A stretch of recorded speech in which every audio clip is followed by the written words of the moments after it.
हमारा next topic है Chandragupta second. इससे पहले हमने समुद्रगुप्ता के बारे में पढ़ा, उन्होंने किस राज्य में रूल किया था, उन सब के बारे में हमने पढ़ा। तो अब हमारा नेक्स्ट टॉपिक है वो है चंद्रगुप्ता सेकंड। उन्होंने कब तक रूल किया था? AD 375 से लेके 415 तक उन्होंने रूल किया था। Samudragupta was succeeded by his son Chandragupta second. जो समुद्रगुप्ता थे उनका मतलब एक जो किंगडम था पहले वो संभालते थे। उसके बाद जो समुद्रगुप्त के बाद में उनका जो किंगडम था, उनका जो राज्य था, उनका जो पद था, किसने संभाला? उनके जो बेटे थे चंद्रगुप्ता सेकंड, उन्होंने संभाला। He was one of the most well known ruler of India who took the title of Vikramaditya. और जो चंद्रगुप्ता सेकंड थे वो इंडिया के जाने माने एक रूलर थे जिन्होंने विक्रमादित्य की उपाधि ले रखी थी। मतलब उनको जो वहाँ के मिनिस्टर वगैरह लोग थे वो उनको एक विक्रमादित्य नाम से जानते थे। उनका सेकंड नेम था Vikramaditya. He defeated the last of the Sakas and took control over the three great seaport on the western coast. और उन्होंने ये विक्रमादित्य मीन जो चंद्रगुप्ता सेकंड थे, इन्होंने क्या किया? जो सकास थे उनके जो आखिरी थे उनको हरा दिया था, डिफीट कर दिया था उनको। वॉर वगैरह के अंदर युद्ध हुआ होगा उनका। और उन्होंने क्या किया? जो वेस्टर्न कोस्ट के ऊपर जो 3 सी पोर्ट थे उनको अपने कब्जे में ले लिया। उनको सकास को हरा दिया और उनके जो 3 सी पोर्ट थे उनको उन्होंने अपने कब्जे में ले लिया। These were the outlet to vast overseas trade. ये जो सी पोर्ट थे वो एक बहुत बड़े यहाँ पे सी पोर्ट, मतलब जो फॉरेन कंट्रीज थे उनसे ट्रेड होता था इन सी पोर्ट्स के ऊपर, इसलिए उन्होंने उनके जो सी पोर्ट थे वो ले लिए और वो युद्ध में भी जीत गए थे उनसे। This brought economic growth and prosperity in his kingdom. उन्होंने जो सी पोर्ट ले लिया था, उनको हरा दिया था, इस वजह से उनकी जो विक्रमादित्य के जो किंगडम में क्या हुआ था, उनकी इकोनॉमी बढ़ गई थी और उनका जो किंगडम था वो एकदम से सफल हो गया था। He also maintain friendly relation with the Deccan and southern kingdom. और उन्होंने क्या किया? जो विक्रमादित्य थे उन्होंने क्या किया? जो अपने आसपास जो उनके डेक्कन और जो साउदर्न किंगडम थे, कि डेक्कन प्लेटू जैसे कि हमारे साउथ में आ जाता है डेक्कन प्लेटू, तो उसमें और जो साउदर्न पार्ट था, साउदर्न पार्ट के अंदर जो राज्य थे उनसे जो अपना रिलेशन था, उन्होंने अपना रिलेशन है उसको मेंटेन करके रखा। जैसे कि हम अपने इंडिया वाले हैं, कभी कभी पाकिस्तान के साथ अपने जो रिलेशन है वो अच्छे करने की कोशिश करते हैं, उसी टाइप से उन्होंने जो विक्रमादित्य थे उन्होंने अपने रिलेशन को डेक्कन और साउदर्न किंगडम थे उनसे मेंटेन करने की कोशिश करी और उनको मेंटेन करके रखा। He shifted his capital to Ujjain. और उन्होंने जो अपनी कैपिटल थी, अपने जो सारा राज्य था उसको उजान के अंदर शिफ्ट कर दिया था। मतलब वो वहाँ से उजान में चले गए थे और वहाँ पे अपना सारा का सारा राज्य है वो वहाँ पे शिफ्ट कर लिया था। Chandragupta second is specially remembered for his patronage to art and literature. जो चंद्रगुप्त सेकंड थे उनको विशेषकर किस लिए याद किया जाता है? उसको विशेषकर इसलिए याद किया जाता है, उनकी जो आर्ट और उनकी जो लिटरेचर थी उनकी वजह से उनको याद किया जाता है कि मतलब वो आर्ट और लिटरेचर में एकदम महान थे, पूरे महान थे। He encouraged learned men in his court. और वो जो उनके कोर्ट के अंदर, उनके जो दरबार के अंदर जो लर्न मैन मीन्स विद्वान जो लोग थे, जैसे कवि वगैरह थे, उनको प्रोत्साहित करते थे, उनको आगे बढ़ने के लिए प्रोत्साहित करते थे। द नवरत्नाज और 9 James lived in his court. उनके जो नवरत्नाज और जो उनके 9 जेम्स थे वो उनके कोर्ट में रहते थे।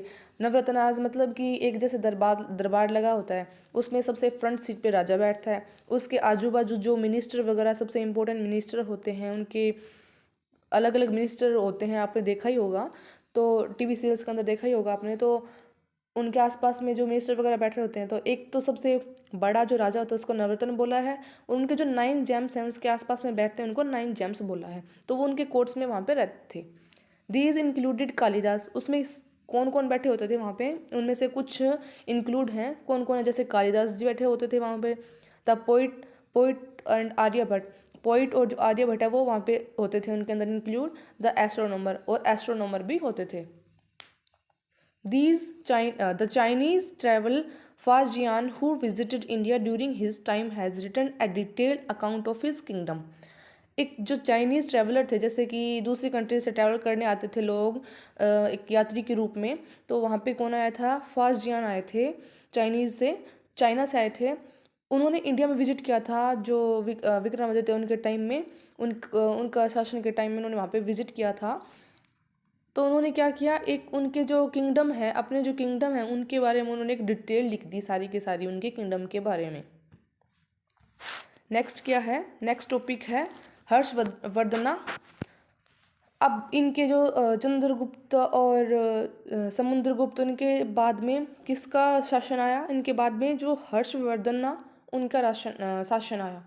तो उन्होंने कब तक रूल किया था? इन्होंने AD 606 से लेके 647 तक इन्होंने रूल किया था।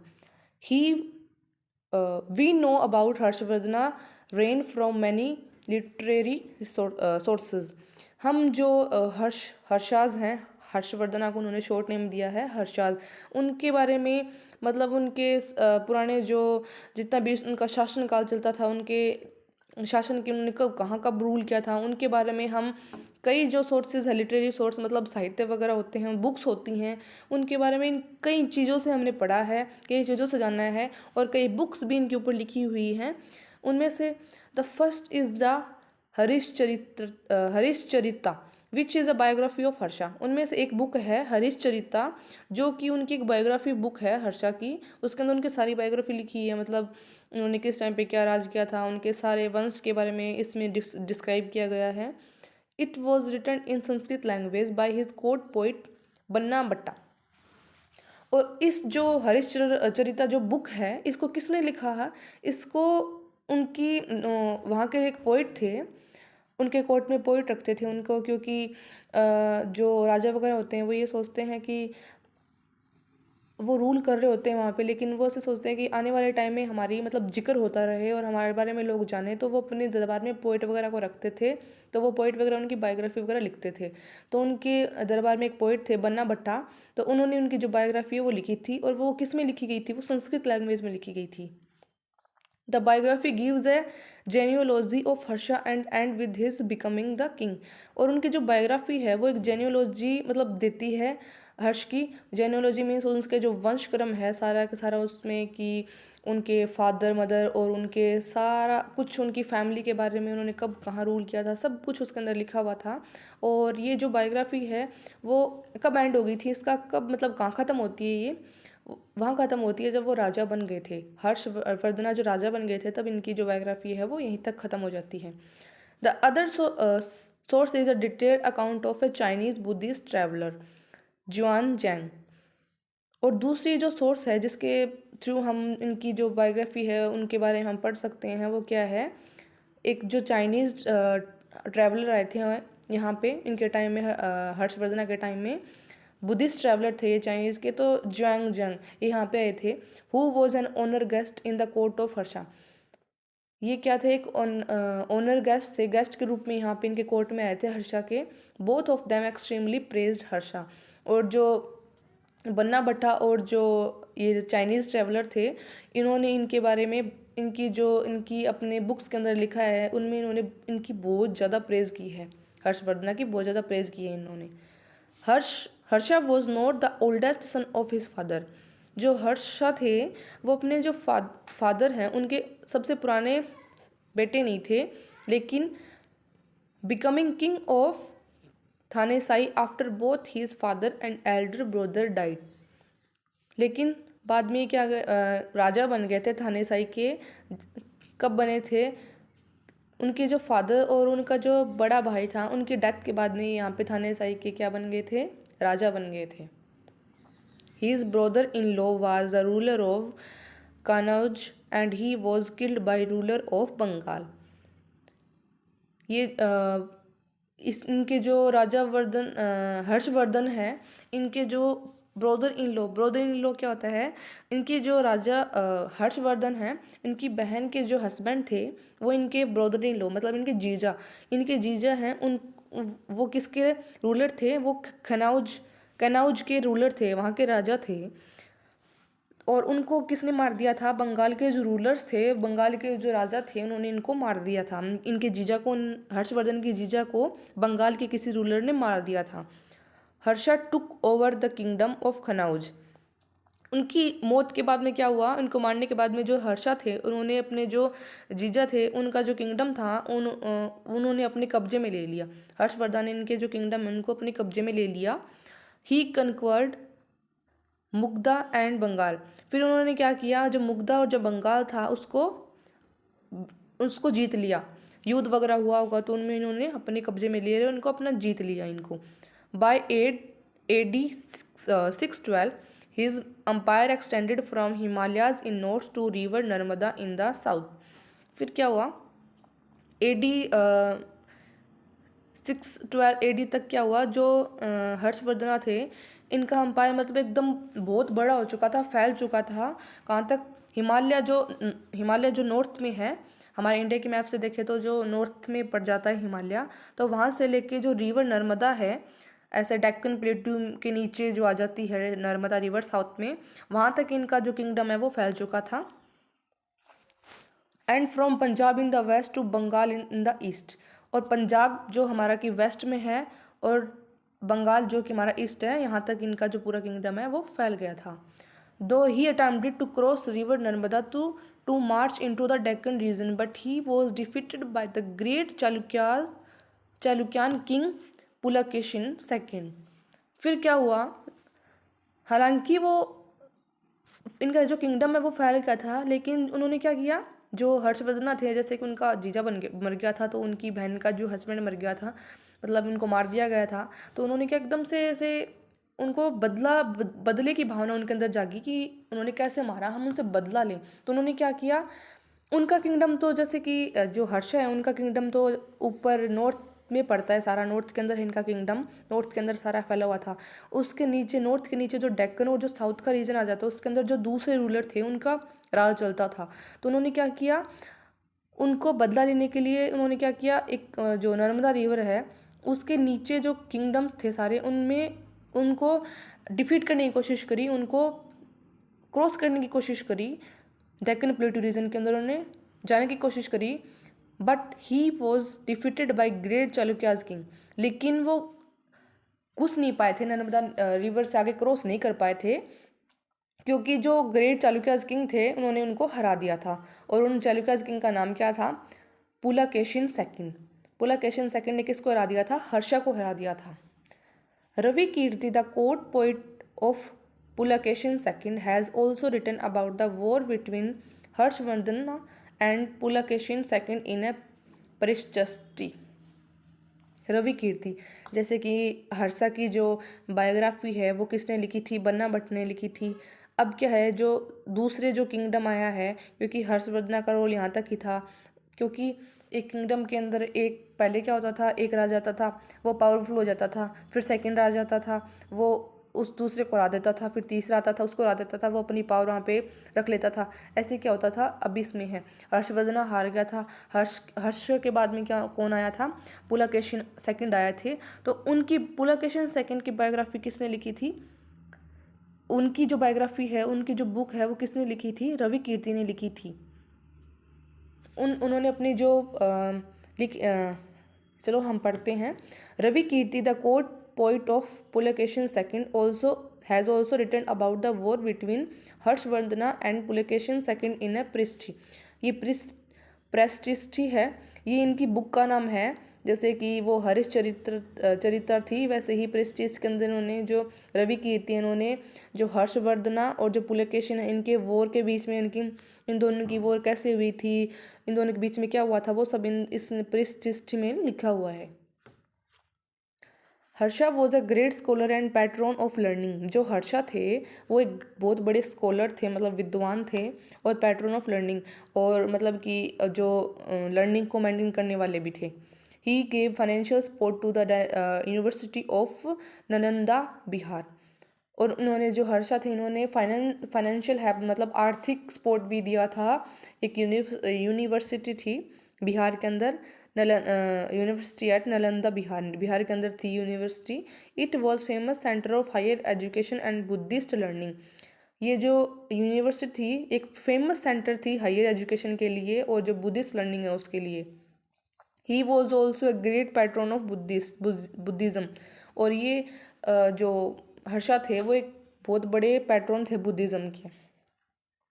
Most prestigious also mention the ancestor of समुद्र गुप्ता। और जो कुछ जो इनकी जो बुक थी प्रेस्टिस, इसके अंदर क्या हुआ, जो उनके अंदर जो एंसेस्टर थे समुद्र गुप्ता के बारे में भी इसमें लिखा हुआ था। क्योंकि इस बुक के अंदर तो ओनली आप ऐसे कह दोगे कि रवि कीर्ति ने इनके बारे में जो सेकंड रूलर आए थे पुलकेशिन के बारे में लिखा हुआ, लेकिन इसके अंदर कुछ थोड़ा एक पार्ट था वो जो समुद्र गुप्ता के बारे में भी कुछ मेंशन किया हुआ था इसके अंदर। His mother Kumara Devi belong to the Lichchhavi गेव। इनकी जो मदर थी हर्षा की वो कहाँ से बिलोंग करती थी, लिचावी से बिलोंग करती थी। और while his father Chandragupta was the first ruler of the Gupta dynasty to adopt the title of Maharaja Dhiraja. और जबकि उनके फादर थे चंद्रगुप्ता वो फर्स्ट रूलर थे गुप्ता डायनेस्टी के सबसे पहले रूलर थे। उन्होंने सबसे पहले रूल किया था चंद्रगुप्ता डायनेस्टी में। And to adopt the title of, और उन्होंने जो टाइटल है वो भी अडोप्ट किया हुआ था। उनका टाइटल क्या था, महाराजा धीराज। अ टाइटल दैट समुद्र गुप्ता ऑल्सो यूज, और एक जो टाइटल है वो समुद्र गुप्ता भी यूज करते थे इस टाइटल को। His great grandfather and father also are mention simply as maharaja. और उनके जो महान जो दादा थे, ग्रैंडफादर थे, और उनके जो फादर थे हर्षा के, वो भी उनको सिंपल तरीके से महाराजा कह के बोलते थे। उनका क्या टाइटल था, महाराजा था। It seem as if the family gradually rose to importance. और अब ऐसा लगता है कि जो फैमिली है वो धीरे धीरे क्या है, एक इम्पोर्टेंस की तरफ बढ़ती जा रही है। हमारा नेक्स्ट टॉपिक है चालुक्याज इन द डेक्कन। इससे पहले हमने हर्षा के बारे में पढ़ा था जो कि डिफीट हो गया था, जिनको हरा दिया था चालुक्याज ने। चालुक्याज के जो पुलिकेशिन सेकंड थे उन्होंने इनको हरा दिया था। अब किसका डोमिनेंस आ गया था, किसका किंगडम हो गया था। अब एक उभर के आए थे, चालुक्याज उभर के आए थे इनको हर्षा को डिफीट करने के बाद में। तो अब हम इसके बारे में पढ़ेंगे। After the decline of the Satavahanas many small kingdom arose in the Deccan region. जो सतवानास थे उनके गिरने के बाद में, मतलब वो हार गए थे और उनकी जो किंगडम थी वो गिर गई थी। इस वजह से जो मैनी स्मॉल किंगडम अरोज इन डेक्कन रीजन, जो डेक्कन रीजन था साउथ में, उसमें छोटे छोटे राज्य हैं वो उभर के आने लगे थे। Of them the Vakatakas were most prominent. उनमें से जो एक वकाताज था वो एक बहुत मतलब ज़्यादा प्रसिद्ध था।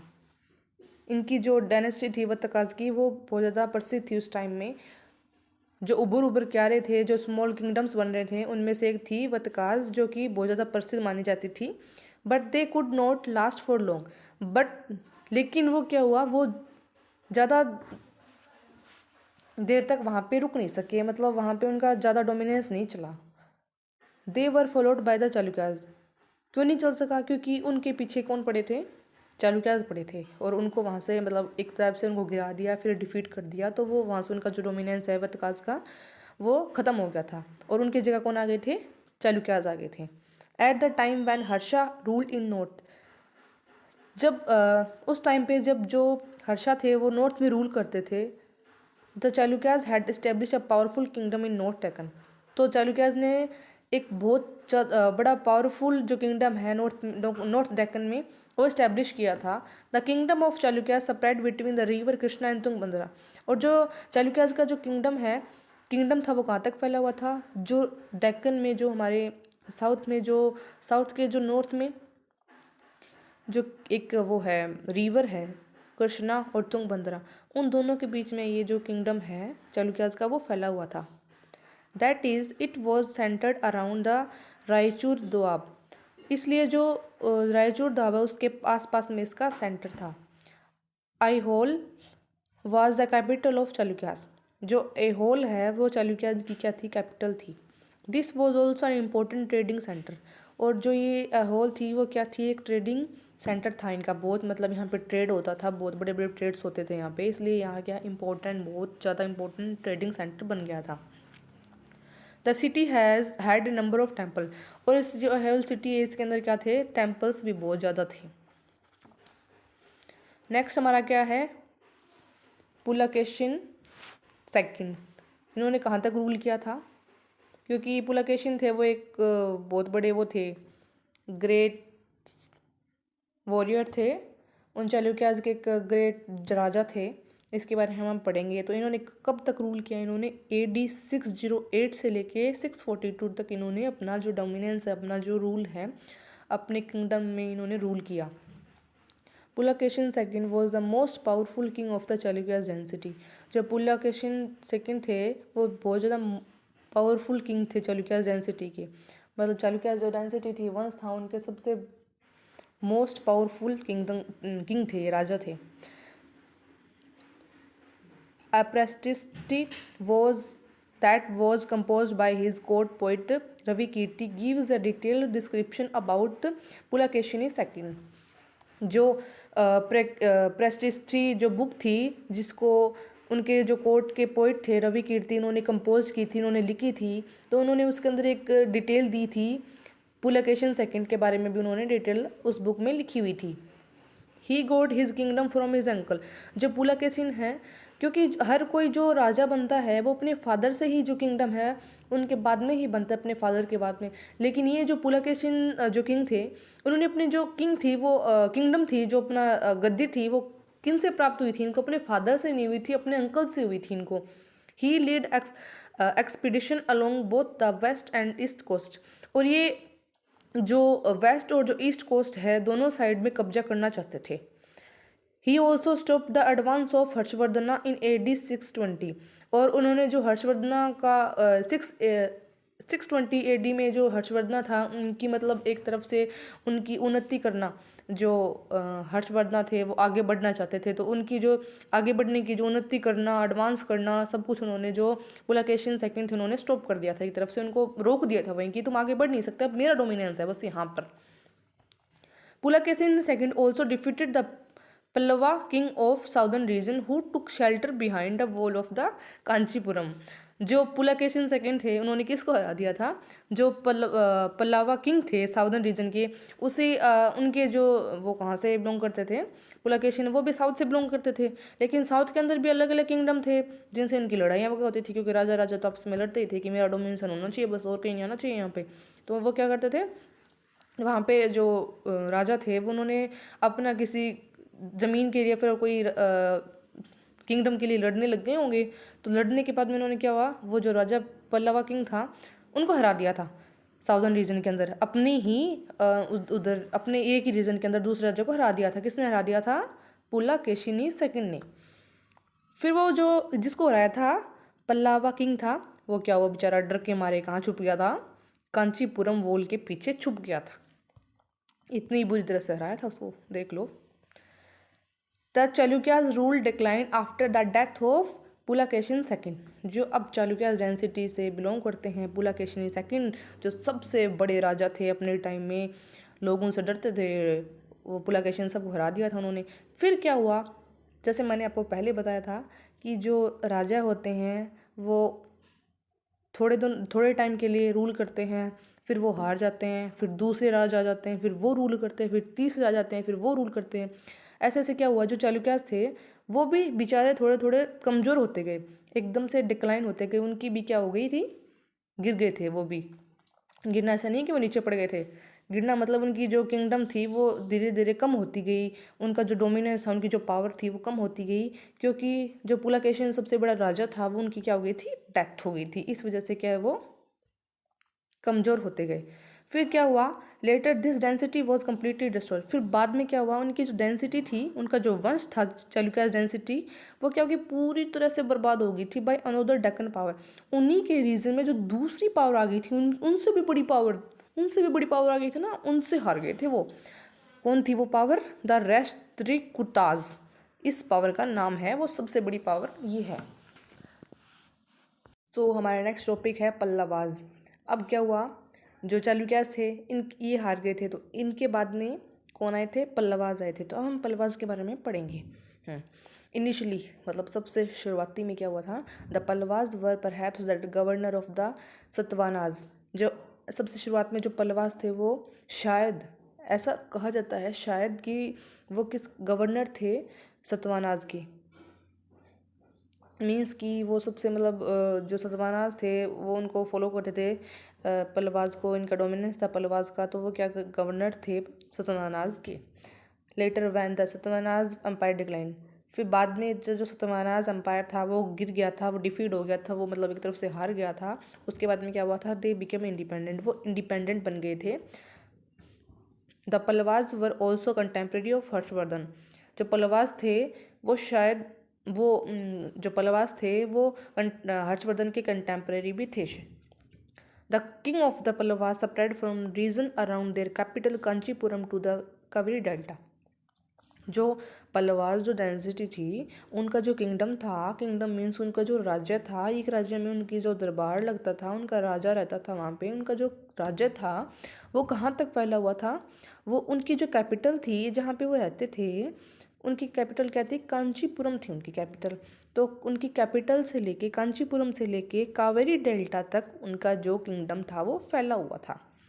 The first important Pallava ruler was Mahendra Varman first, तो सबसे पहला इम्पोर्टेंट जो उनका रूलर था, राजा था, वो कौन था पल्लवा का, महेंद्रा वर्मन फर्स्ट था। He was a great patron of art, literature and architecture, वो एक बहुत बड़े पैट्रन थे, किसके थे, आर्ट के थे, लिटरेचर के थे और आर्किटेक्चर के थे।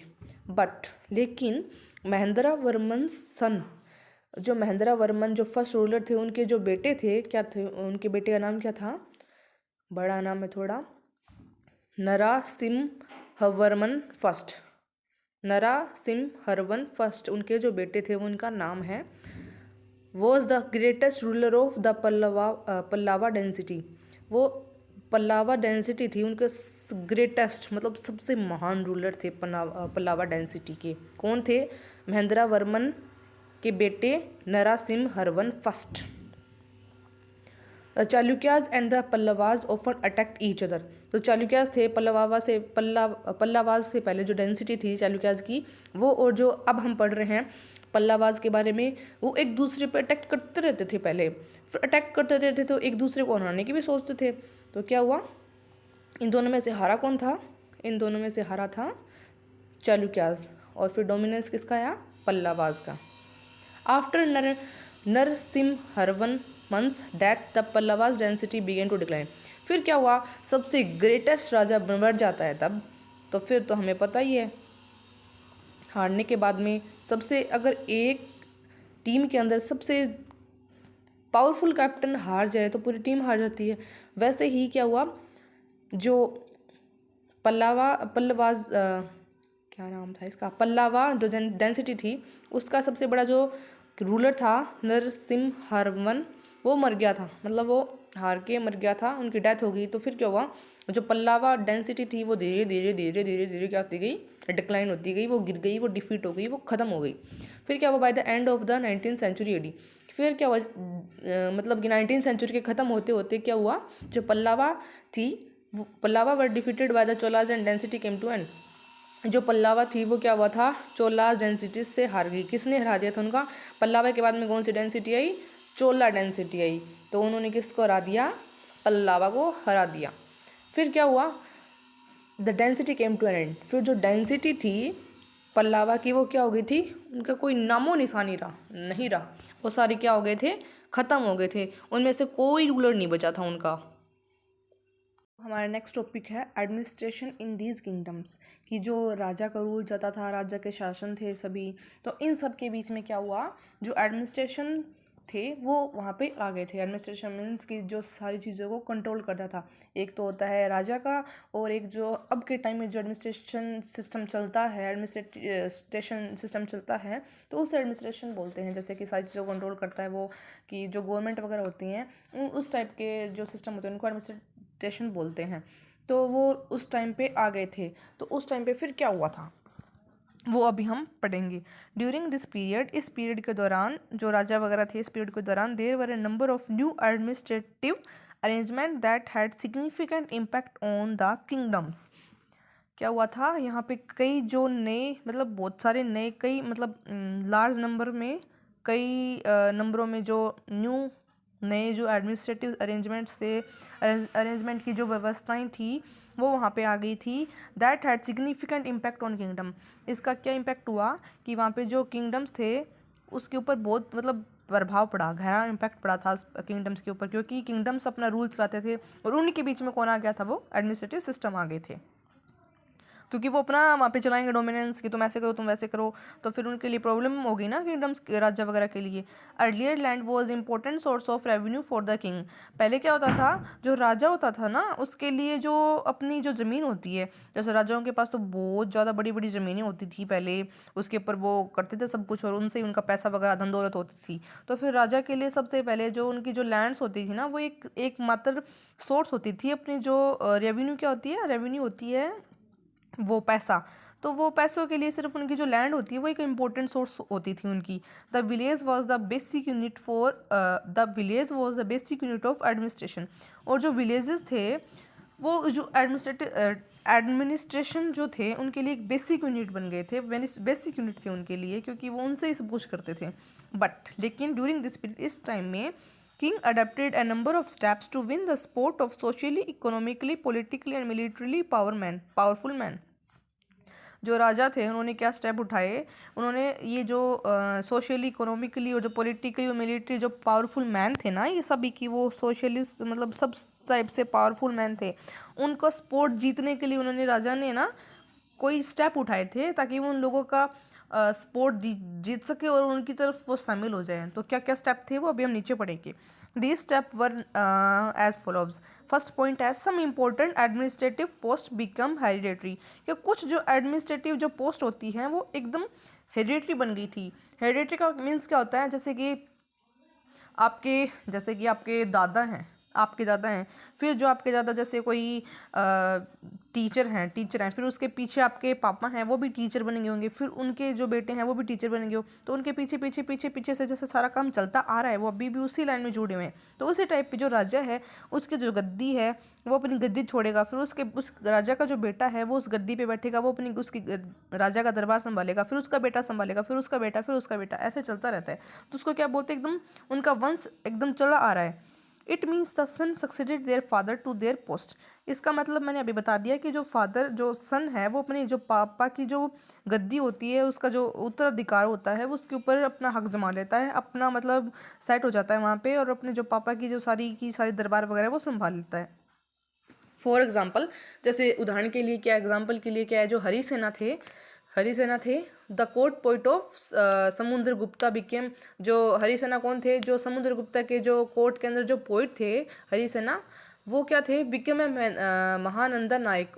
वो क्या बन गए थे, महानंदा नायक बन गए थे और चीफ जुडिशियल ऑफिसर बन गए थे, या लाइक हिज फादर। वो अपने पापा की तरह, उनके पापा भी उधर रहे होंगे, उधर उस दरबार में कुछ चीफ जुडिशियल ऑफिसर वगैरह रहे होंगे, तो वो अपने पापा की तरह फिर वहाँ पे पोइट वगैरह जो महानंदा नायक वगैरह सब बन गए थे वहाँ पे। तो ये क्या हो गया, एक तरफ से वो पीछे की सारी जो वंश है उनका चला आ रहा है अभी भी। फिर सेकंड पॉइंट क्या है, one person could hold many office. कि एक पर्सन है वो कई जो ऑफिस है उनको संभाल सकता था।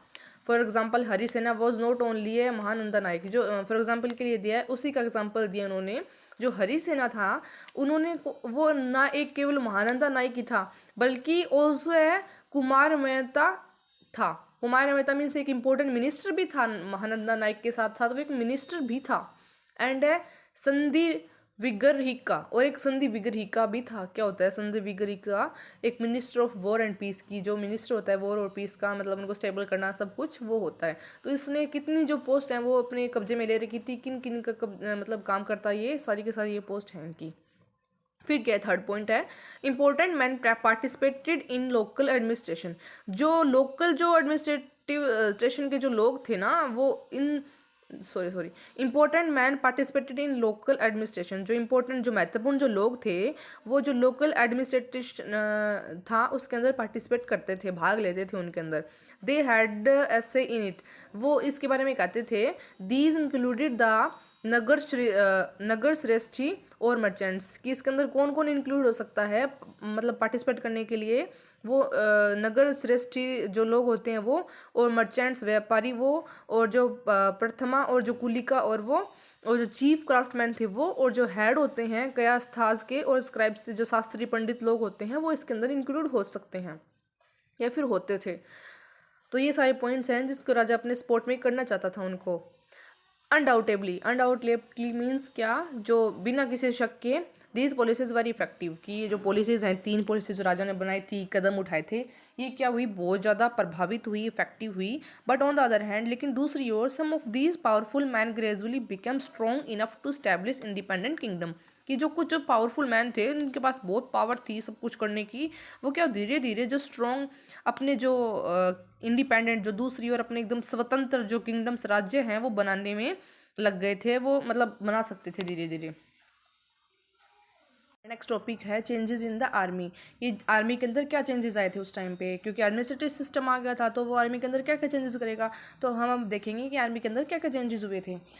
सम of these kings still maintained a well organised army with elephants, chariots, cavalry and foot soldiers, की जो अभी भी जो कुछ जो किंग्स थे, राजा थे, वो अपने जो वेल ऑर्गेनाइज जो मतलब कि एकदम अच्छी तरह से जो चलने वाली आर्मी है उसको मेंटेन कर रखा था।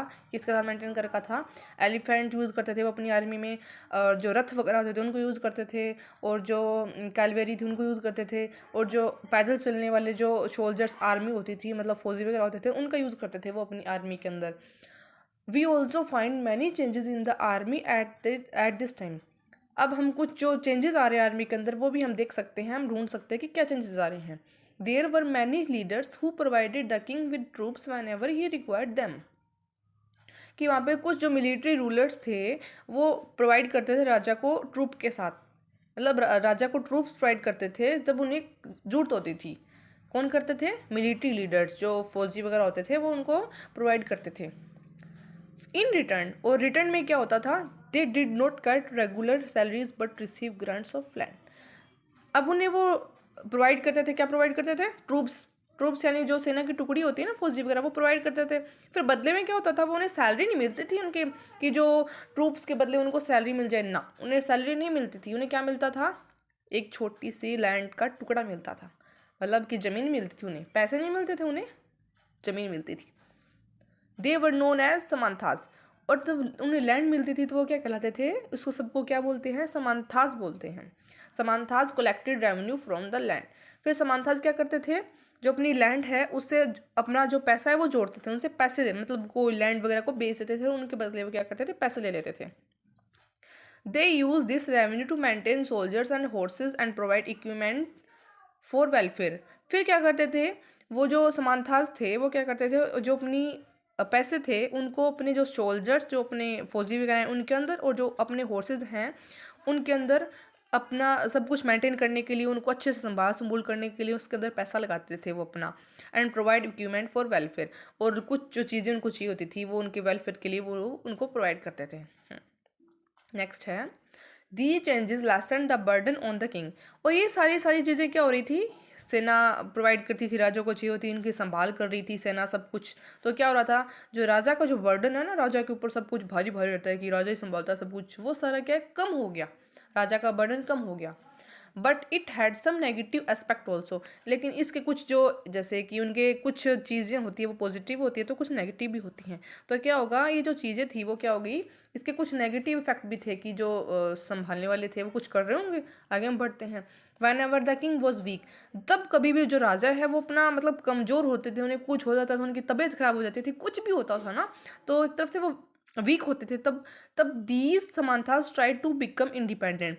फिर जो समांथास थे वो जो घोड़े वगैरह की सवाल सुबुल करते थे, वो क्या होता था, एकदम अपने आप से खुले हो जाते थे कि भाई राजा तो है नहीं, हम एकदम इंडिपेंडेंट हो गए, एकदम आज़ाद हो गए, अब हम हमारी मर्जी से जो भी करेंगे वो करेंगे। तो ये क्या हो गया कि नेगेटिव एस्पेक्ट हो गया कि राजा की गैर मौजूदगी में भी ये ऐसे करते थे। जैसे कि तुम लोग क्लास के अंदर टीचर होता है तो तुम लोग आराम से बैठे रहते हो, लेकिन मतलब टीचर होता है तो आराम से बैठे रहते हो, लेकिन जब टीचर क्लास से बाहर चल जाए तो तुम लोग शोर मचाने लग जाते हो। तो वैसे ही हो गया, ये लोग भी एकदम इंडिपेंडेंट हो जाते थे, अब राजा नहीं होता था। तो अकॉर्डिंग टू बन्ना भट्ट जो हमारी जो ये स्टोरी लिख रहे हैं, सब कुछ बुक्स लिख रखी हैं, वो हमारे पीछे पढ़ा था हमने, एक जो पोइट थे, इनके according the king travel with hug amount of equipment and army. जो किंग थे वो एक बड़ी मात्रा में जो उपकरण, उनको जो सामान रखने होते थे, जो आर्मी वगैरह में चाहिए होते थे, उनके साथ, और जो आर्मी थी उनके साथ वो ट्रैवल करते थे। This hug army was accompanied with daily use item and the musician beating drums। और ये जो हग आर्मी थी, ह्यूज आर्मी थी, ये मतलब बड़ी संख्या में जो लोग आर्मी थी वो किसके साथ थी, वो डेली यूज़ जो मतलब यात्रा कर रहे हैं तो उन्हें कुछ खाने पीने के लिए अपनी जो डेली चीज़ें यूज़ करते हैं उनके साथ थे वो, क्योंकि उनको ले जानी तो थी, वो यात्रा कर रहे थे तब। और कुछ जो म्यूजिशियन थे, गाने वाने बजाने वाले, वो क्या करते थे, ड्रम बीट कर रहे थे। Villagers had to provide hospitality along with the way. और जो विलेजर्स थे वो मतलब कि अब वो यात्रा कर रहे थे तो आस पास में जो विलेज आए, तब क्या हुआ, जो उन सब का आर्मी वगैरह का उन्होंने क्या किया, सत्कार किया। हॉस्पिटैलिटी क्या होती है, आदर सत्कार करना। जैसे कि हमारे घर में कोई गेस्ट आता है तो हम लोग क्या करते हैं, उसकी खातिरदारी करते हैं। वैसे ही क्या, जो रास्ते में जो विलेजेस वगैरह तो उन विलेजर्स वगैरह ने क्या किया, उनकी खातिरदारी करी, किसकी, आर्मी की और राजा वगैरह की।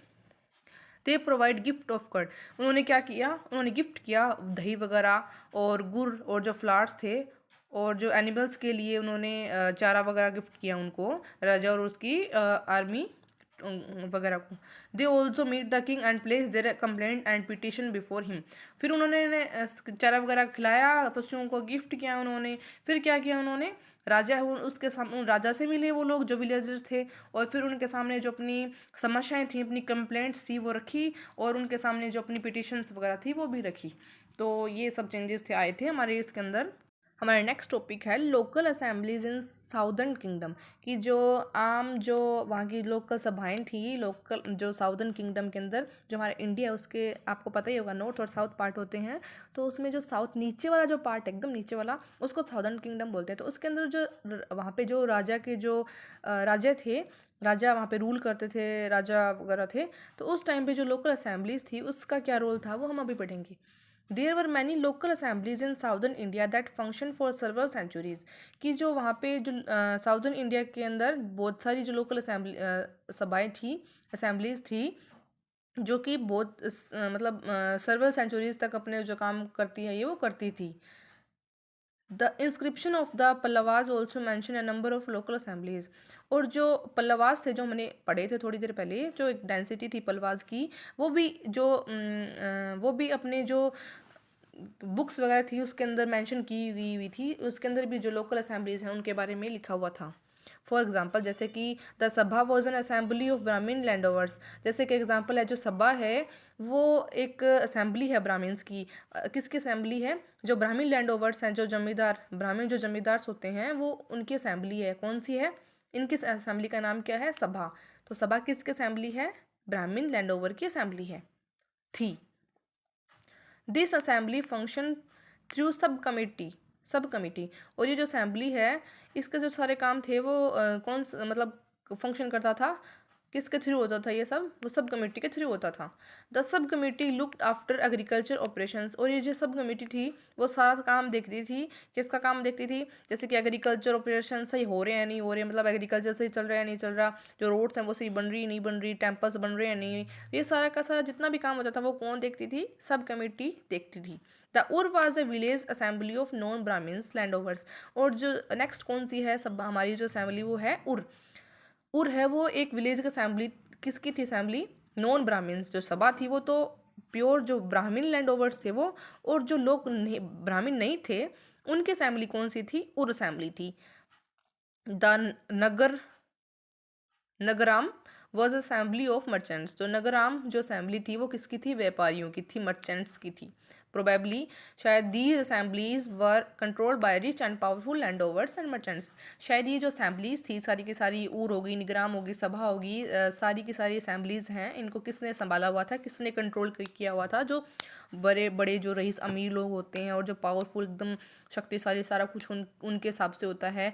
जमींदार लोग होते हैं, पावरफुल जमींदार लोग, और जो मर्चेंट्स होते हैं उनके द्वारा कंट्रोल की जा रही थी।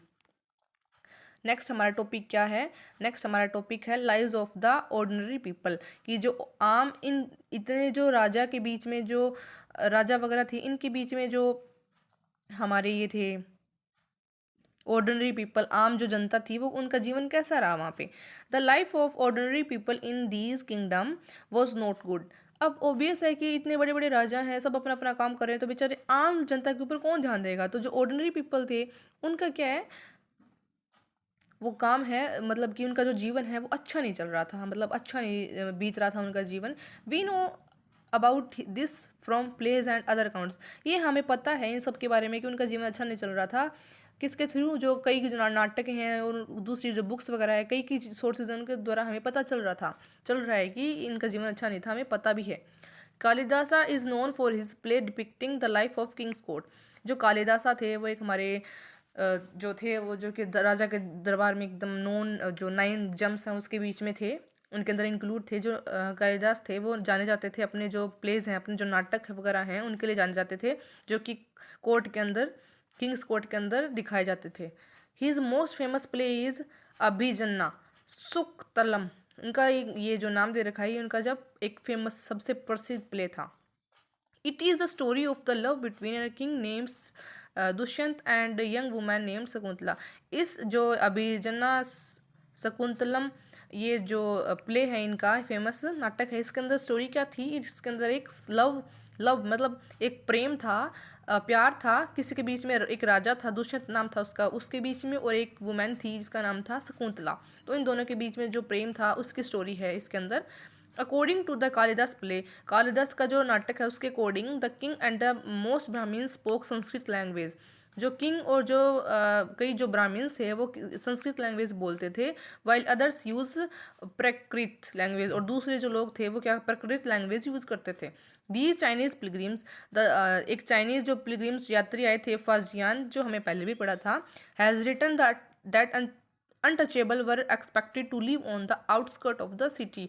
ये बताते हैं, अपनी जो इन्होंने बुक्स वगैरह लिखी थी उनके अंदर ये बताते हैं कि जो अनटचेबल कौन से होते हैं? जिनको छोटी कास्ट का मानते हैं, जिसके हाथ लगाने से गंदी चीज़ें हो जाती हैं, वो सारी की सारी क्या हो जाती हैं, वो ख़राब हो जाती है, तो उसको अनटचेबल्स बोलते हैं। तो ये लोग क्या होते थे, अपने एक्सपेक्ट करते थे, कि उम्मीद करते थे कि जो शहर है उसके बाहर जाके रह सकते हैं। पीपल अवॉइडेड टचिंग दैम, और पीपल है वो उनको अवॉइड, छूने से बचते थे, कि उनके हाथ लगाने से वो लोग गंदे हो जाएंगे, इस वजह से वो उनसे बचते थे।